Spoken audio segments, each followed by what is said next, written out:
One. Joining us now from France is Notre Dame basketball legend, ACC champion, and member of Strasbourg, Bonzie Colson. Bonzie, how you doing, man? I'm doing well. Happy to be in you guys' podcast. How are you guys? Doing Doing well, great. Yeah, man. it's a pleasure to have you. Thanks for coming on. Absolutely. So, like you Anytime, said, you're anytime. playing for Strasbourg now. What are some of the main differences between like the international game and then the game back in the States? Like in terms of professionally, Yeah, like like I being a know like the pro. 3-point line's a little different, stuff like that. Like the ball is a little different, but like are Yeah. there differences into like how the offenses are run, defenses are run, stuff like that? Oh yeah, for sure. I think overseas is more team oriented.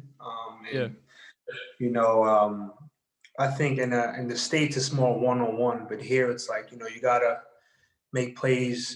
Develop within your team. You can't just go one on one. There's certain sets that are called. There's no defense of 3 seconds.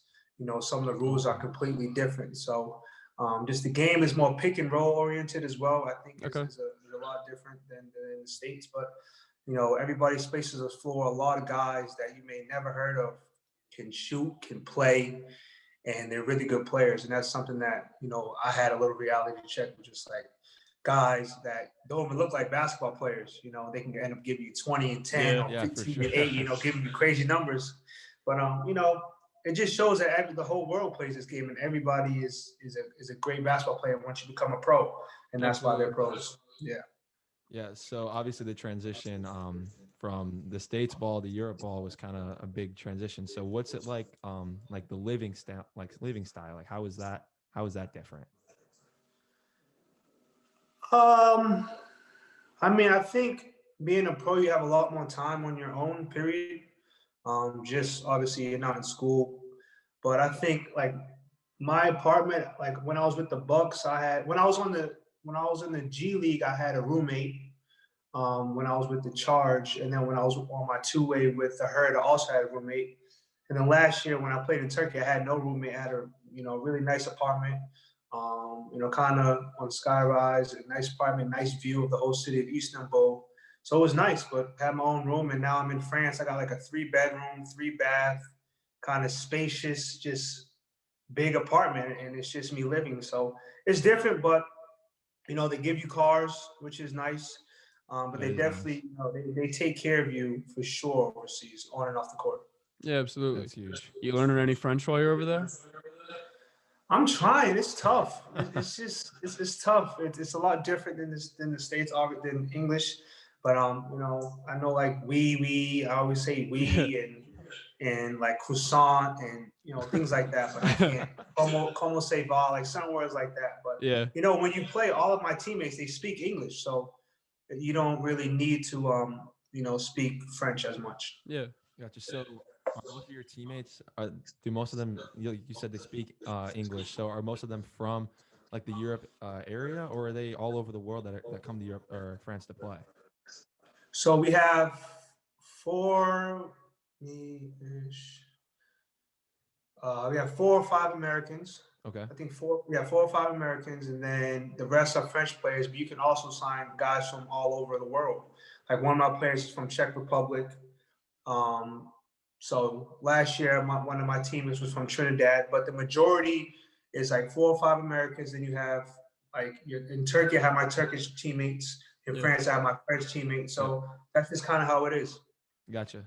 So soccer is obviously the biggest sport in Europe. So are basketball players overseas kind of treated like how pro soccer players are in America?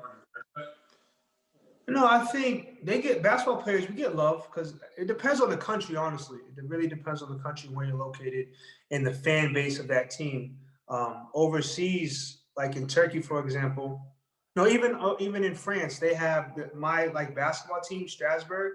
They also have a soccer team, a football team. Yeah. Okay. So fans come out and they support both sports. But we get love. Fans come out and they support and they cheer. Fans, you see them, playing drums during the games, having all these crazy different chants that you can't really understand. So it's definitely a different experience for sure than playing in an Yeah. arena in the States. Gotcha. So we're gonna get now into the heart of it. So the ND, the really important parts of it. Oh, okay, yeah, for So we're sure. huge. We're huge Notre Dame basketball fans. I know Reed is a diehard ND fan, had season tickets. Yeah, all we've year. had season tickets pretty much like you and me, whole career, man. So it's been awesome. Appreciate it. Thank you. For sure. So throughout your 4 years, you're part of two extremely successful tournament runs, both obviously resulting in heartbreaking Elite Eight losses. The one that's etched into my brain forever is the Elite Eight game against UNC in 2016. So they went on to win the national championship that year. What was the energy like before the game and on the court during the game? Like knowing that this is UNC, this is Roy Williams, like a historically blue blood for team. Like what was the energy leading up to that game? Yeah, we respected North Carolina going into that game. Like we played them throughout the season. So Yeah. we knew they're a great opponent. You know, Roy Williams is one of the best college coaches, but we had Coach Bray, who's also one of the best college coaches, and we're ready mentally and we're motivated to go out there and to beat North Carolina. Like we've had, they beat us, we beat them. So, it was a great. That year was definitely fun, but they got the best of us for sure. They had a little bit more willpower. We could have hit shots, of course, but they ended up winning it. So. Ain't nothing much you can say. All right, so your sophomore year, a little bit of a lighter note. I remember you guys marching into Cameron, and as someone who's like a painful realist of a Notre Dame fan, like I always just expect the worst. I remember that game like it was yesterday. Was there a feeling around that locker room that day where you just like knew you were going to take down Duke at Cameron? So who'd they have that year? They had who was my sophomore year? Yeah, it would have been 2016, and it was like the first time we beat Duke at Cameron in some crazy amount of time. Oh yeah, I mean you had like 17, I want to say. Yeah. We went into every game thinking we were going to win. Like Coach Bray gave us a lot of confidence that we could beat anybody, and I think our offense, allows us to just play freely, and I think that's what kind of is important and what makes how my 4 years and even before and after Notre Dame such a successful college on the basketball court, just because of how we play freely and we just go out there and have fun. So, and we really trusted ourselves. Like we were like, no matter, it was a great opportunity for us just to play in Cameron Indoor with the fans going crazy. So we're really excited. We're really pumped to play. And, we just were going to go out there and give it our all. And that's what we did. Yeah. Gotcha. And you mentioned Coach Bray having a huge impact with you guys, give you guys a lot of confidence. So you were named team captain, I believe, your senior year. So did you try to implement a lot of his strategies into how you led the team, both vocally and by action? Yeah, with me being a team captain, I just wanted to be myself. I didn't want to be Coach Bray or Matt or anybody. Right. Martin. I just wanted to be me, and I think that's kind of who we were. Like, no matter if it was Steve being a captain, Matt, we all had different. We all had strengths that allowed us to be a captain. Whether if it was being organizing, whether it was being calm when things are going crazy on the court, when the other team has a lot of momentum, whether if it was bringing the team together. Like there's just a whole bunch of aspects of being a captain, and each of us had a different area, including Coach Bray, and he allowed us to talk in the huddles, I think, which was important. When coaches go talk within themselves, I was the one always talking to the guys. Hey, we need to get this stopped. Hey, we're good. Yeah, that's huge. Basketball, there's going to be runs. So that's what I think made us a little bit different. Like Coach Bray really trusted us as a group and as captains to lead the team, and our voices definitely were heard throughout all of us, and they trusted us. Yeah, that's a huge impact. Yeah, too. that player leadership, I feel like can bring a bit. Yeah, it was definitely player leadership. Yeah, exactly. So, like I said, we had season tickets for most of your Notre Dame career, and it always felt like you were coming out every game with like a different type of focus and energy and like a big chip on your shoulder. Was it like people doubting on you? Like, what was it that gave you like that big chip?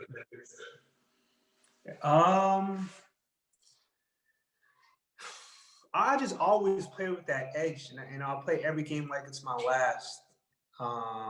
And I wanted to be a great player. I wanted to dominate every game, no matter who's in front of me. I wanted to. That person could not stop me. Like that was my goal going to every game, no matter who it is.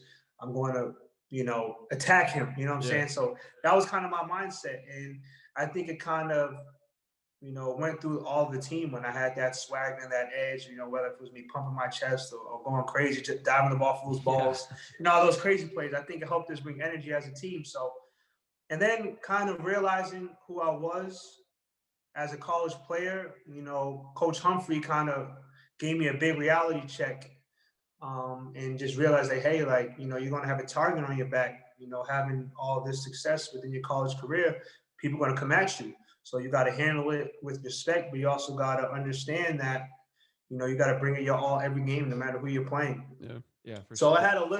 I had like some symbolism, like some pictures in my room, that just kept me grounded. And I'm always going to be humble, but just kept me being humble as a player, to allow me to just, be hungry and try to be the best player. I mean, the best player I can be. Yeah. Right. And that was apparent, like your dominant mindset and everything. That was apparent all through your career. Like you told 900 boards and over 1,600 points in your career there. Like that's top 15 all time at Notre Dame, like legend status. It's insane. So how did you get into that mindset pregame? Like when like this guy's not gonna stop me. Like what was that secret to really channeling that inner strength? Yeah. Like, was it music? Was it like focusing on something before the game? Like, what was it?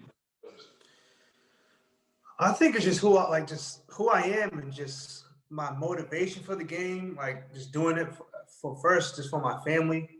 Just playing like, for them every game, going out there like it's my last. Yeah. You can't take the game for granted. So I wanted to play like I had, everything to lose at that point.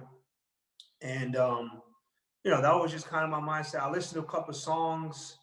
And when the lights were bright, I was just ready to hoop. We had school, we had class, we had all these crazy classes, going to class all day and tests and studying. I was like, all right, well, now I can finally, play.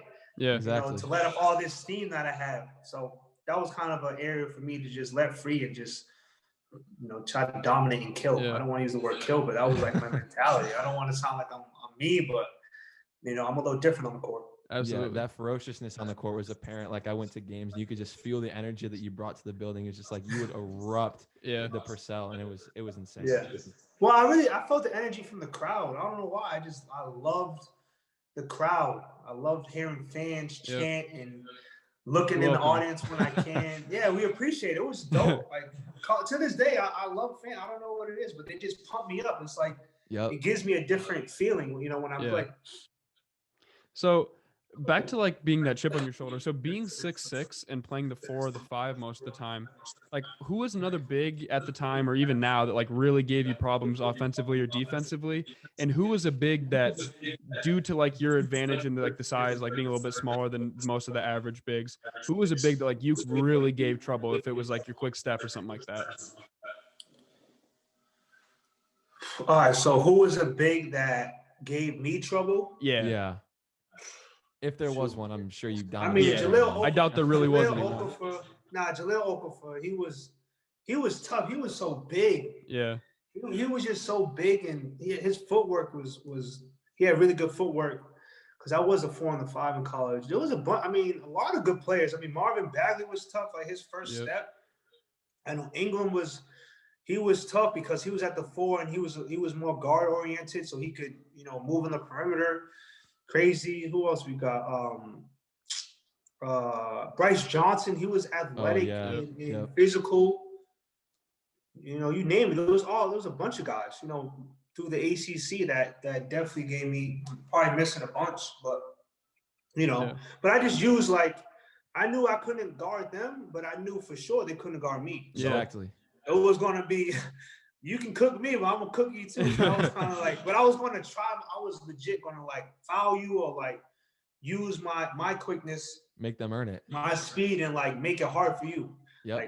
Fighting, if you're posting me up, doing things that is not making it easy, just playing hard. You know what I'm saying? So that was kind of my thing. Yeah, right. So was there ever a coach earlier in your career that saw your talent and was maybe we should transition to a guard or something because you're not going to have the height to be a 7 foot tall center type stuff, or did they always know that you had it in you to be a big man? I've been a 4 until probably last year, maybe, or the year before. Yeah. So I just try to improve my game every summer. I try to do something to make me a better player than the last. Yeah. Excuse me. But I kind of knew what I I had to change my game if I wanted to be, a really good pro. I am versatile. I'm a very versatile player, but I had to kind of sharpen up tools being on the perimeter. But Yeah. I think, my friends definitely was like, hey, Bonds, like you can kill at the four, but if you want to, be in the NBA and this, that, and the third, you got to be able to, be on the three and handle the ball and dribble and shoot. Because I wasn't really doing that in college. So them and my family and coaches was like, hey, we got to kind of, you got to develop a little bit more. And I did. I didn't take it as like a bad thing. I took it as, okay, I got to improve. I got to get better. This is going to make me even a better basketball player. It's going to make me even more guardable. Exactly. And it's going to make me, be a complete player. Yes. So I took it, with great intent. Yeah, so obviously the game is transitioning from like the typical big to the stretch big. So being able to learn how to shoot, and you had an insane soft touch from the from mid range and beyond the arc, like something that you don't really see among college bigs when you were playing. So how important was that to up your game to that next level and really make you like you said, a complete player? Yeah, it was important. I think after my junior year, when I came back, a lot of the talks was, like, can he shoot it well? Can he do this? Can he do that? So that was kind of one of the reasons why I came back, was because, I needed to sharpen up my game, ultimately. And, so I did, and I think it's worked out well for me. Gotcha. So we like to do a little comparison between some players. So here's a scenario. It's you versus Dwight in the post. Who wins? And Dwight Howard? Yeah, who wins and why do you win? It's not a question. Why do you win? I win because he's too slow. Absolutely. All right, and I have an array of moves. I'm gonna hit him with some pump fakes, some spins, and I'm gonna let him shoot. And I'm gonna win. Definitely can't do that. Nope. 11-4. I'm kidding. I think I think that's easy. That's okay, perfect. Okay. So we're gonna release it. We're gonna tweet player. out. Bonzie Colson said that he would beat Dwight Howard 11-4. Exactly. We need a clickbait title. Yep. Perfect. Awesome. Thank you. So then also, you and John Mooney are like my favorite Notre Dame bigs ever, and I've seen you've been like super supportive of him on Twitter. Who wins one-on-one between you two? Me. I think that's not a question. Yeah, either. there's no. Hey, who did I tell this to? I think I took. No, that was about something else. But I don't think anybody beat one-on-one at Notre Dame. In history? No. I mean, me and John Mooney, I would think me for sure. Yeah. But Mooney's a great dude, but I can't say somebody can beat me one-on-one. It's just not in me. I don't know. Yeah, so you mentioned a lot of guys being strong in the ACC. So obviously you're extremely strong. So it's a question that we ask every guest that comes on. How much do you bench? Oh, bench? Yeah. Shoot. I don't even know. I don't really bench like that anymore. Probably in your heyday, when at Notre Dame, I was when you like were 220, 215 maybe. That's not bad. 225. That isn't. Best for a basketball player. Lifting up big. I wasn't lifting. I wasn't benching like 400. Like, I'm not a football player. Yeah, right. We're different basketball players. We don't need to bench all that weight. Exactly. So speaking of someone who I have seen got really big and has put a lot of size on is Giannis, and obviously you were a teammate of his. How is Giannis in the locker room? I could see him being kind of quiet, but I also could see things that makes it look like he has a good time. How is he as a locker room presence? Well, he was great. I mean, he's a cool dude. He's down to earth. He talks, he laughs, he jokes, just like any other human being, Yeah. But he's a good dude. He's everything you see about him is who he really is. There's no fake things. He's really family oriented and he loves the game and he's dedicated. He's a great player. Yeah, I always see his cheesy jokes on All-Star Weekend and stuff. Does he always make the cheesy jokes in the locker room? Yeah, that's what I'm saying. He's like that all the time. He's joking, he's himself, and he just when he gets on the court, he's just a different person. But he just has that that vibe that you kind of want to be around, that joking, funny, cool vibe. Yeah. Yeah. So we're gonna take it back a little bit. So you came to Demetrius Jackson Day at Marion back in 2016, I believe. You remember that? Yeah. I do. So I do. I was there as a member of my grade school's varsity basketball team, and it's honestly one of the coolest experiences ever. Like I remember you and Demetrius came and like sat with us in the bleachers during the game, and it was awesome. So kind of touching on that a little bit, can you tell us about your relationship with DJ now that you both are playing overseas? Yeah, that's my brother. We talk just about all the time, every day. There was a point we was talking every day, and just we would send each other positive quotes. Yeah. We would FaceTime and just talk about what's going on in our overseas lives. We would reminisce on old times. We would watch each other's film and just critique it. And he's a brother of mine. But he has like that same edge, that same type of kill mentality that I have. So that's why we kind of click so well. It's a brother of mine for sure. Yeah. And that was dope for them that was a great experience. And that was awesome that they ended up doing that for him that day. Yeah, That that killer experience that you said, that killer mindset is really what made you guys so dynamic at Notre Dame. Like you guys really were out on a mission every single game that you guys were out there. It was really a sight to behold, something that I've never seen before, and it was awesome. Made it super special. So all the Notre Dame pro players, like to this day, seem to be pretty tight knit still. Like you and like Pat Connaughton and all those guys. Like how I know you guys all get back in South Bend like once a summer and try to run some pickup and like run a little camp out there. How fun is that just to get all the guys back together? Yeah, it's dope. I mean, during the year, we're all across the world.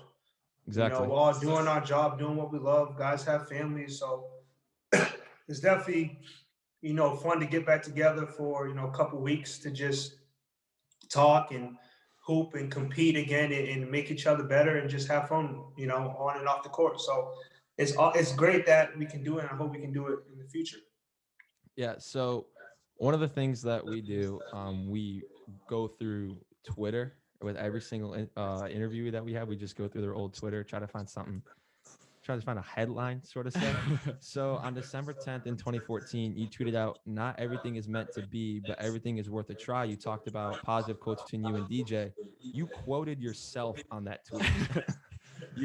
You said that and you go dash Colson. So did you credit yourself with that, or was that someone else in your family with Colson? And also B, like what was going through your head that made you tweet that out? Because obviously you were a freshman at the time at Notre Dame, obviously approaching finals. Like what was going on? I probably knew I was going to fail the final.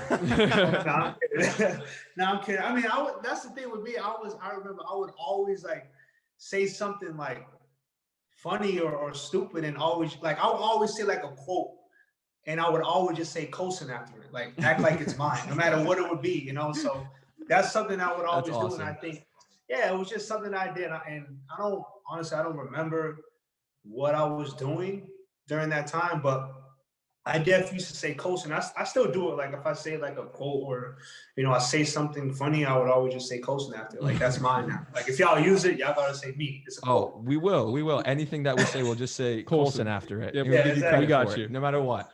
So you had the top PER in the EYBL circuit in 2013. So as someone who stopped playing basketball after their sophomore year in high school, can you explain PER a little bit? Like does anyone know how PER is calculated? I think that's like efficiency. I think so. Like while I'm on the court, is it like I know it's like different than plus minus? So when you're on the court, great things happen. Right. I think that's what it means. So you're either winning or you're losing, and you're on the court and great things are happening. So you were the greatest. Explain it. Yeah. So you were the greatest player. No, it's not like I was the greatest player, but every time. No, you were. It's okay. He was. Every time I was on the court, we were winning or we were down, and I was helping us get up, like helping us, lead. Yep. So I'm sure I believe that's what it is. I'm sure there were some crazy NBA players, like type caliber players running around in those EYBL circuits back then. So like you are by law the best one at all of them because you had the best, the greatest. Exactly. You had the best PR.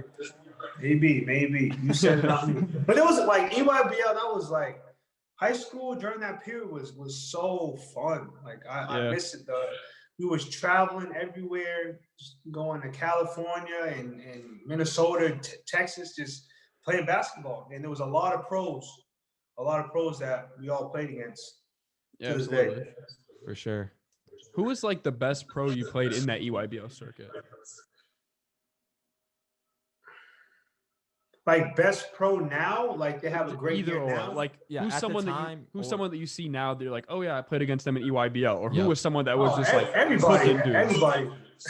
I mean, like Justin Jackson. Yeah, There was one team. I'm trying to think who they had. It might have been it's some team in Texas. They had like Justin Jackson, Justice Winslow. They had their team was ridiculous. The team was like I think Grayson Allen might have played with like D'Angelo Russell in EYBL, I think, but it was like crazy. Like that's what I'm saying. During my time, like Cliff Alexander and Jaleel Okafor were on the same team. Like they were the 4 and the 5, dominating. that's ridiculous. It was ridiculous. So like that's what I'm saying. EYBL during that time was getting all the gear. It was just so fun. It was really competitive. Yeah, Like Stanley Johnson and like Stephen Zimmerman were on one team. Like if you look who back allowed on that? that? Yeah, what? If you look back on like those years and you look at the teams, it was ridiculous. That It is was nuts. ridiculous. But we would just sit back. We would play zone all game with BABC. So we was chilling. And then offensively, we was just like, 'cause we were probably one of the smallest teams. Like, Yeah, Right. we would like how I am now. We would always play small ball. So we would just run all day and press teams. So a lot of those teams couldn't keep up. So how has Mike D'Antoni not recruited you yet? You are like Mike D'Antoni's ideal Seriously. player. Like, how are you not playing for the Rockets or the Nets now? I don't know. I mean, shoot. I don't know. Great, ask him. I'll you get know, in you contact. guys We'll have our might have people more get in friends contact than with me. Mike D'Antoni. Yeah, we'll reach out. So you said you played against Grayson Allen. Was he as much of a dirty player then as he is now? And like, did you hate him as much then as you did in college? No, I mean, I think Grayson's a great player. I mean, I'm not gonna talk down upon him. I remember so I was we had we all went to a Kevin Durant camp. So Kevin Okay. Durant invited like the top 30 shooting guards. Wow. So and Grayson Allen came like a day later or something. And everybody's like, who's this dude? Right? Who's this dude that's walking in? Next you know, we're going up and down like 5-on-5, and he catches like this crazy like put back dunk. And everybody's like, oh, everybody's going crazy, man. But everybody knows like he's always been a really good player. And look at him in the NBA, you know, doing what he loves. Yeah. Yeah. Besides what he was going through in college. Yeah. So as someone who grew, so we're gonna go back to the ND specific. So as someone who is from the East Coast, you grew up in the area with like Duke, UConn, UNC. Like you got offers from UConn, Georgetown, and Miami, like very historically awesome programs. So what made you choose Notre Dame over those teams like UConn, Georgetown, and Miami, and Pitt? Yeah. Me and Coach Bray had like a really good relationship, and I remember when Coach Bray and Coach Inglesby visited me at my high school, St. Andrews. That day, I had a senior mountain day trip, Okay. and I was supposed to get back at like 3, and we were all going to meet like my family, Coach Bray, Coach Inglesby, and I ended up getting back at like 5:36. And they Coach Bray and Coach Inglesby, they stayed the whole time just waiting for me. So I was like, you know, that was a positive. Like, okay, these guys they're really interested in me. They really want me to be a part of their team. Yep. And then I went on campus and I just fell in love with the campus, had fun. They had guys from Massachusetts as well, like Zach August, Pat was on the team. Oh, yeah. You know, Zach was there. So I toured campus with Zach, and that was like my tour guide, and I enjoyed it. And it was over after that. After my Notre Dame visit, I was supposed to go to Miami, but I decided I'm gonna cancel my Miami visit, and Holy cow. I ended up committing like a day after, like 2 days after. That's awesome. That's literally like a dream. Yeah. So obviously you played in the ACC, which is like the best league in college basketball. So, I don't have to tell you that there were some juggernauts in the ACC. You had like Duke, North Carolina, Virginia, etc. Like, who was your biggest rival while you were there at Notre Dame?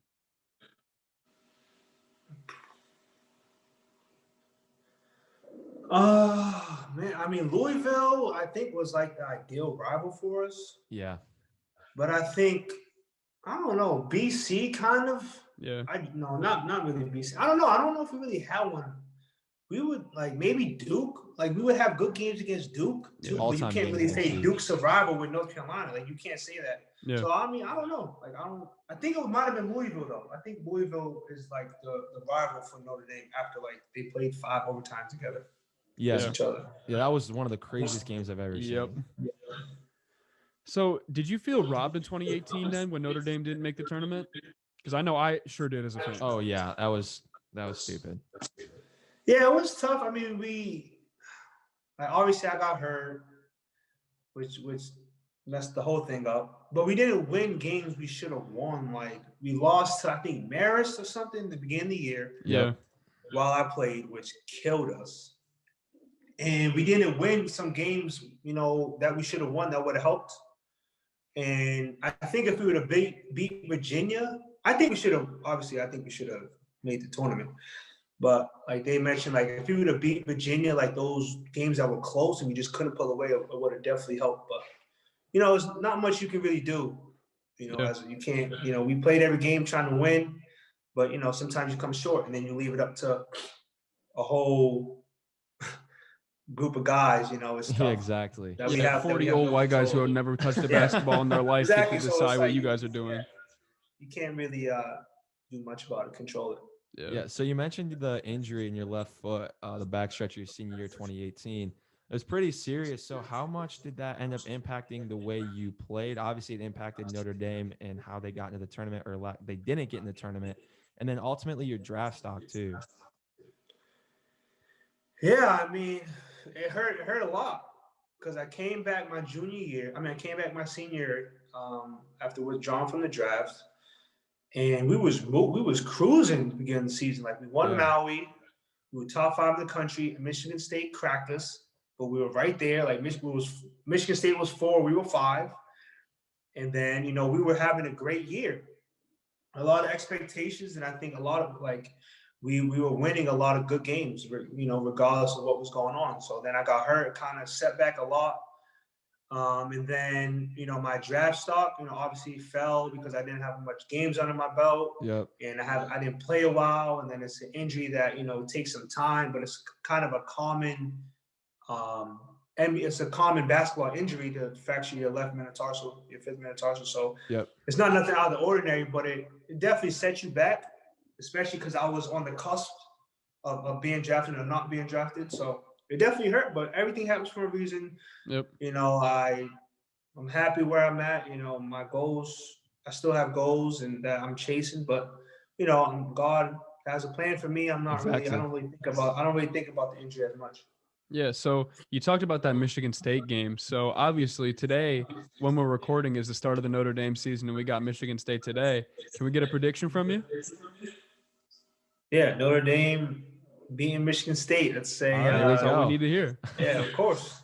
We'll air this after the game, obviously, so we'll see if this is right. Oh, you're gonna be right. He'll be right. It's okay. Of course, yeah, of course. Also, your first NBA start, it was against the Hawks, I want to say. You have 15 and 6. You have 15.16 boards in 41 minutes. How awesome is it to come off, have your first start like that and have an impact like that and play 41 minutes? Yeah, that's insane. Yeah, it was fun. I mean, I just came back from being in the G League, so I played a game before that, and then I ended up flying. I think I ended up meeting the team there or something. And I kind of had my allergies was kind of messed up. So I was traveling. I was had a stuffy nose. And then, I didn't know what was going to happen. A lot of guys were saying that they just we're going to not play. And then, coach came in and brought me in the room and said, hey, listen, you're going to start today. I don't care if you win or lose, just shoot the ball. Yep. And I said, all right, I got you. Let's get it. So we it was fun just to play though. I think we made 30-some threes in the first half. We had a record or something. And we just, we're just playing out there hooping, So it's definitely a great experience for me to, play my first game and have a great game like that. I think I broke a couple records did some things like that. I can't really remember, but it was definitely fun. Yeah. So obviously, you achieved that dream of becoming an NBA player and an NBA starter. So how, like, growing up, was there a player that you modeled your game after? Because like now, like you saw in college, you saw your college stats transfer to the NBA with these double doubles. You get a double double in your first start. Like that's ridiculous. So who did you model your game after growing up? Yeah, like growing up, you got to model your game after someone, but when you're to the point where you're playing pro basketball, there's no like Bonzie Colson models his game after. Like you're just Bonzie Yeah, Colson. you So like become yourself. when you were younger, like who was someone you modeled your game after? When I was younger, so like elementary. Yeah. Yeah, Or like elementary, high school. Who was Well, someone you looked I up to? Like I love, want to be like him. yeah, I loved AI. I love Shaq. Diesel. Obviously, you can't play like Shaq, but I Yeah, love exactly. just him, like the dominance Yeah. of how he played. Excuse me. I love Shaq. Charles Barkley was always in the mix. That's actually a Just great because- like Yeah, comparison. everybody was saying Charles. Everybody was saying Charles Barkley. So I kind of was watching a lot of his highlights. But that was kind of really it. I mean, LeBron, of course, you got those guys, which is of Yeah, course. exactly. But like, It's I a wanted course. to be just like AI. I wanted to, like, growing up, I had a headband. I had all the Reeboks. because my dad coached Boston College, so I wanted to be AI. You know, from the. But those are definitely, the guys. Yeah. Yeah, for definitely. sure. So I mentioned that you got an offer from Georgetown. How hard was it to say no to that, saying that you would want to be like AI and like follow in his footsteps? Yeah. I mean, it wasn't hard because that wasn't really the right fit. And you got to think Okay. of more so, who's coming in with that class and, the vibe you get on campus. But it was great to visit there and, to see all the historical moments and memorable moments that they've had with their success in the past. So it was great. But, I was really focused on what's the best fit for Bonzie Colson. Like, Exactly. what is going to make him a pro? What is going to allow him to have a great education, like after the game? Like those are kind of my main focus. For sure. And I'm more than glad that you Yeah, chose exactly. Notre Dame. Like you blessed me with 4 awesome years of watching Notre Dame basketball. Yeah. So thank you for coming and not going to Georgetown. I appreciate that. So hey, I love Notre Dame was great. I miss it. Absolutely. So you said that, like, I saw in an interview that you wanted to go to Turkey originally because you were sick of like waiting. You had a few like G League offers and stuff like that, but you were sick of waiting for someone to like fully commit. Like we said, we love to get clickbait headlines out of people. So if you have like an NBA contract in the works, we'd love to have you announce it on here. Hey, I ain't gonna say nothing like that. But nah, I mean it's just it's just the right decision for me. I was young. I had a really good deal that kind of was like everybody was shocked that I was the deal that I got. So it kind of was the best thing for me.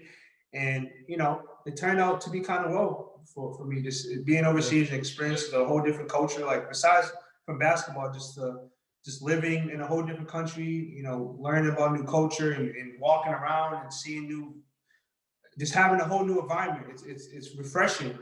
But my goal obviously is to get back to the NBA, and we'll see what happens with that. Definitely. Right, so we'll make sure, like probably Monday or so, we'll tweet out. Bonzie Colson says NBA comeback on the horizon. Colson. Colson. Colson, right? Right. Yeah, well, Bonzie, dude, it's really been awesome. Like it's been a dream. Like it's been always a dream for me to be able to like talk to you and like professional basketball players. So we really appreciate you taking time out of your busy schedule, coming on a Zoom from France, which is awesome. Yep. So yeah, we really appreciate it. And if you're ever in town, shoot us a DM and we can meet up. Love to have you in studio, man. Yeah, and we can shoot around, teach us something.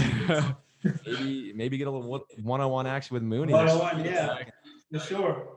Yeah, man. I thank you guys for reaching out to me. It was a fun little chat we had. Absolutely, man. Thank you so much. Yeah, thank you, Bonzie. Take care, man. No problem. You too. Stay safe. You too. You as well.